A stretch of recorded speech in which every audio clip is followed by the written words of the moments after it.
sentenza del 22 febbraio 2016, il giudice di pace di Rovigo, la dottoressa Patrizia Prando, ha annullato la sanzione amministrativa di 169 euro inflitta dalla polizia locale di Ficarolo ad un automobilista che aveva superato di 16 km orari il limite di velocità di 70 km orari, mentre transitava lungo la strada regionale 6 in direzione Salara.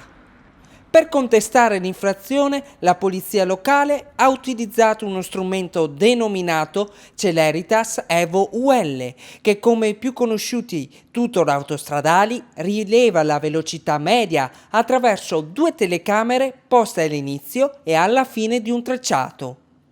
Il giudice di pace, nell'annullare la sanzione, ha accolto tutte le eccezioni formulate dall'avvocato Carmelo Sergi del Foro di Rovigo, difensore del ricorrente.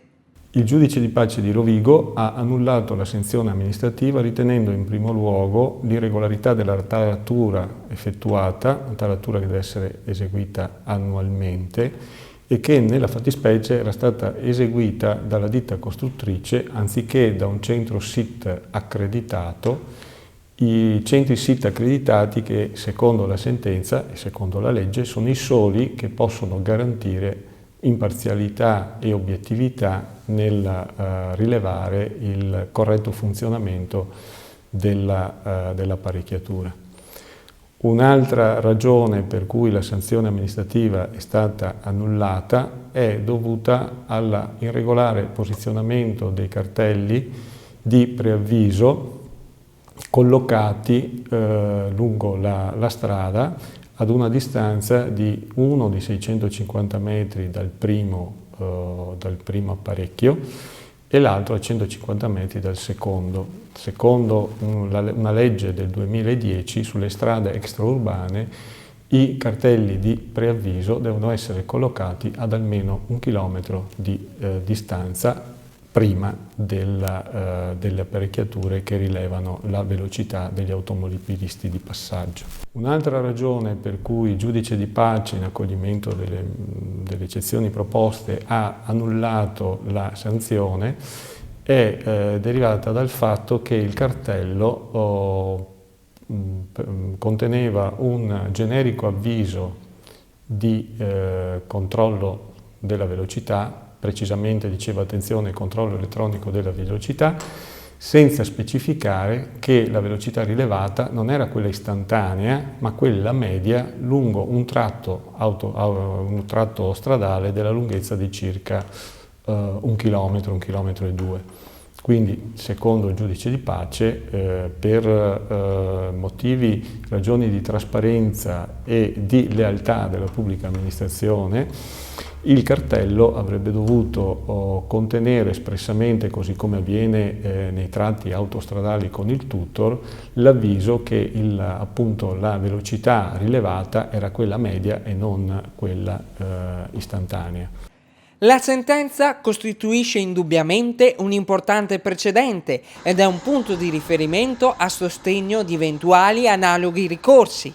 In conformità a quanto stabilito dalla Corte di Cassazione, si ha l'obbligo di segnalare preventivamente il controllo del traffico in maniera univoca e adeguata, criteri ai quali il Comune di Ficarolo non si è invece attenuto. Il giudice di pace, inoltre, non solo ha annullato la sanzione amministrativa, ma ha condannato il Comune di Ficarolo alla rifusione delle spese legali in favore del ricorrente, che ha quantificato in 180 euro.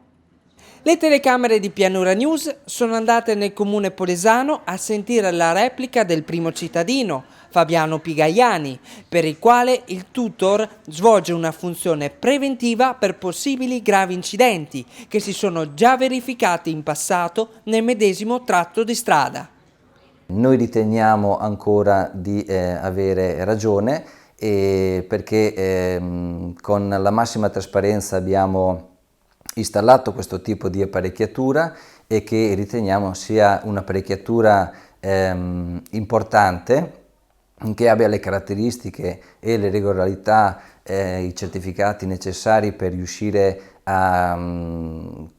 certificare la velocità degli automobilisti e pertanto non posso rispondere all'avvocato perché, come voi sapete e l'avvocato sa benissimo, l'amministrazione comunale ha ancora, passatemi il termine, diritto di replica, nel senso che si può ancora appellare e preferirei ancora non dare delle spiegazioni e delle conclusioni perché insomma abbiamo ancora un altro passo per arrivare alla fine della storia. I ricorsi possono essere fatti attraverso giudici di pace e anche direttamente in prefettura. Noi abbiamo avuto tantissimi casi dove il ricorso è stato presentato in prefettura, anche per i contenuti, ricordo i contenuti della sentenza, si parlava di segnaletica, però insomma anche la segnaletica, su questo tema tanti ricorsi sono stati presentati, dicevo in prefettura, e nessuno, ad oggi, nessun ricorso presentato in prefettura è stato accolto, proprio perché è stato dimostrato che la regolarità dell'installazione di tutti i cartelloni e degli avvisi della presenza di questo sistema di rilevamento della velocità media o del tutor è presente sul territorio, anche abbastanza marcato, sia in una direzione che nell'altra direzione, nei sensi di marcia della strada dell'Eridagna qui a Ficarolo. Pertanto ecco, anche questa è un'ulteriore garanzia e dimostrazione che la regolarità prevale insomma, su quello che in teoria l'avvocato sottolinea nella propria sentenza.